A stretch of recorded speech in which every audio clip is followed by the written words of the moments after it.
এক প্রান্ত থেকে আরেক প্রান্ত হাতটা ধরে চলে এসেছি অনেক দূরে, আর আজকে ইচ্ছে করছে তাকে নিয়ে আমি ওড়াল দিই।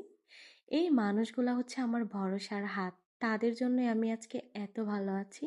বটগাছের মতো সব সময় আমাকে এত ছায়া দিয়ে রেখেছে, আগলে রেখেছে, ভালোবাসা মমতা দিয়ে এত পরিপূর্ণ করে রেখেছে।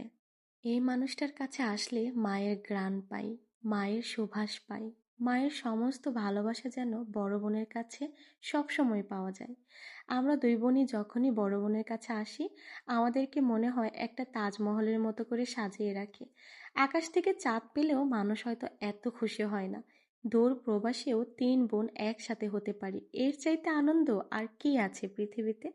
কাছের মানুষগুলো কাছে কাছে থাকলে তখন কিন্তু তাদেরকে ছেড়ে যেতে আর ইচ্ছে করে না। আমি তো ভাবছি আমি দেশে গেলে তাদেরকে ছাড়া থাকবো কিভাবে, কারণ খুব তাড়াতাড়ি আমি দেশে চলে যাব, যদিও আবার আসতে হবে।